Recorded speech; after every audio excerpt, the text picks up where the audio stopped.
Asante na karibu sana. You know, when you speak Swahili, sometimes you'd like to twang kidogo so that at least you make that accent disappear, especially if you're from Nyanza. You know, Nyanza people were generally known for very bad Swahili and very good English. However, that doesn't really matter. So I want to thank you so much for your support. I want to thank you so much for joining me, for your subscription, your likes, and your comments. On this special segment, we want to talk about cannabis. Yes, cannabis. So many people, we've had a lot of controversies about cannabis. Oh, another name for cannabis is marijuana. Wengine wanaita kishada. Other people call it bang. Huku kwetu Luoni, we call it bangi. Yes. So that is what we are going to talk about today. So we've had a lot of controversies about cannabis. And generally in our community, we know that majority of the people who use cannabis, sometimes it ends up affecting their mental well-being.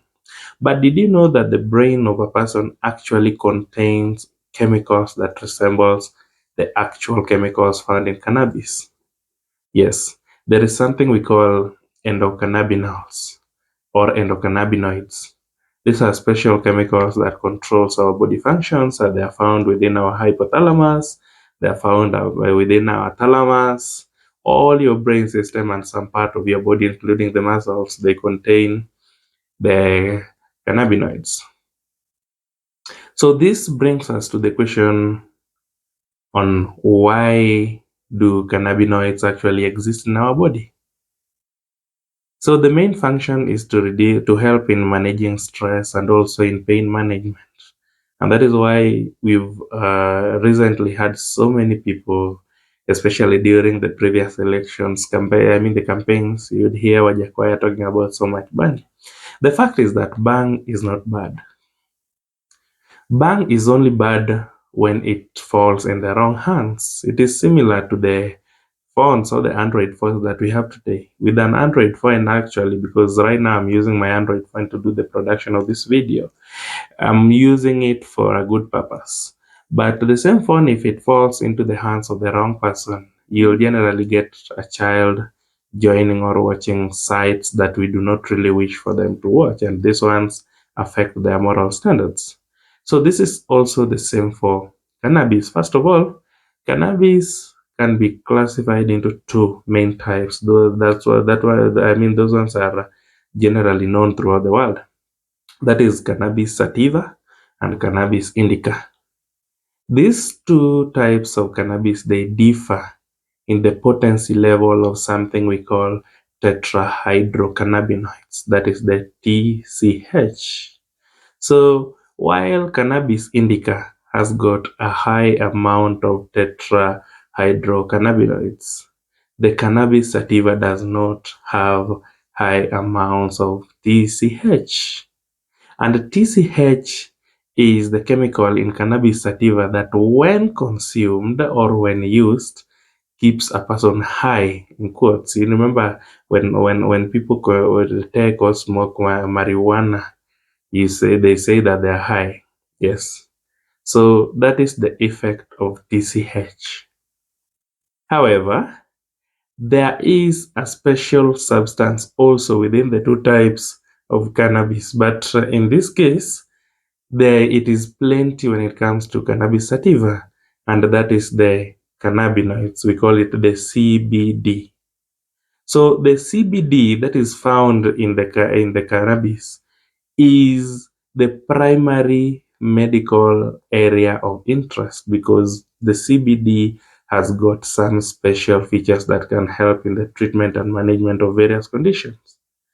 For example, if you have a child who, let me say, an epileptic child who has frequent seizures over time.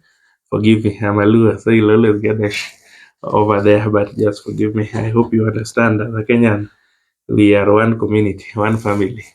So the seizures, as much as they come, there is the CBD that can be used to manage this, and this is currently being practiced in the United States, and it has proven to be beneficial towards reducing the seizure episodes. This is because the CBD, that is the cannabinoid, has got direct effects on the muscles. It helps in muscles relaxation. It also helps in anxiety reduction, because anxiety always comes with the seizures. And with these effects, it helps a person to naturally get enough rest, which helps in minimizing the seizure episodes. When a person is epileptic and you develop a lot of seizure, then it worsens, and over time you're likely to die. So that is what the CBD, or the cannabinoid found in the cannabis sativa, helps with. Also, people who have experienced adverse experiences, that is, maybe you are involved in a shooting and you survived, maybe you have been involved in a road accident and you survived. These people develop something that we call the PTSD, that is the post-traumatic event disorder. So you keep on thinking about it. It takes toll of you, and then you cannot rest. You cannot have adequate sleep. It affects your interaction levels. You cannot communicate with people in a good way. You are always anxious. So cannabis sativa can also be used in the management of PTSD, because you get that most of them, there are some people who are given license to smoke cannabis sativa, and in this case, because it is because of the important component that I said earlier, that is the CBD cannabinoid.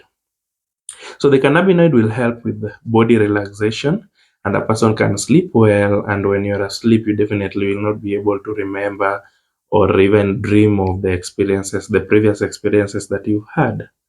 So there is a 50-50 chance that cannabis sativa can be actually beneficial towards our health. However, there is still a lot of research that is being carried out currently, and I believe that once it is approved, we are going to have leeways. And one thing we have to notice about the developed countries, I'm not against the developed countries, but one thing that they normally do, they usually create an impression to Africans that something that is beneficial is bad. For example, the marijuana.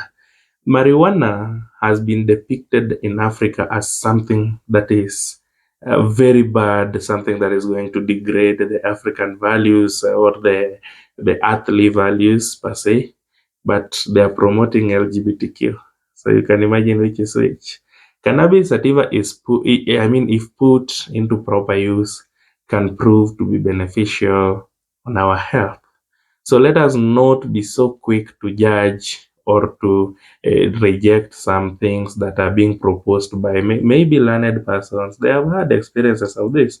And the funny part is that if you go to the United States stores, majority of the states, actually, states within the United States, that is what I'm saying, you'll get that we have packaged candies that are actually made of bang, and they are prescribed or given to people out in small doses to help with the relaxation. People who have got a lot of stress issues, people who have got emotional breakdown issues, people who have got PTSD, those people are given this. We have chocolate that is made from cannabis. We have the vaping, they call it the vaping tool, which is the current trending thing even in clubs in Kenya. They vape through, which means they literally smoke bang. And whatever thing that it helps them with is that it helps in the relaxation, and a person can actually lead a healthy life. So the problem actually in Kenya is that we do not have primary ground education. So majority of the people I know, when it is legalized, and that is the problem that we are facing as Africans, and maybe even in the United States and the other countries, the European countries, it is a problem. When it is approved, we are going to misuse it, because you'll get a lot of young people engaging in smoking marijuana anyhow without knowing the consequences. As earlier mentioned, we have the tetrahydrocannabinols. These ones are dangerous to your health, and the more you consume them, the more you are likely to have mental breakdown, you are likely to develop addiction, and it will affect your general health. But there is the CBD. The CBD is extracted from cannabis sativa and then used to produce the necessary remedies or necessary medications that are used in the treatment of people. So let us just learn to embrace things, but we be responsible with whatever thing that we are doing with them. Even water, if you drink too much water, you're likely to drown. Per se, let's say you go to a river, you're likely to drown. If you eat too much ugali, you're likely to develop malabsorption or even digestion issues. So you'll definitely seek medication. So there's nothing bad and there's nothing good. In every bad thing, there is always a good indicator. And marijuana can just prove to be a good thing. There's also a myth that has been going around that marijuana can be used to treat cancer. Marijuana cannot be used to treat cancer. Cancer can only be treated through the various chemotherapy means, but marijuana, because of its relaxative effect and also the ability to reduce pain. It is only used among the cancer patients, especially those with the marijuana cards in the US. It is used to manage the pain, help reduce the pain. So it is not a treatment. It is just a therapeutic approach in a way that it helps manage the symptoms and alleviate the pain.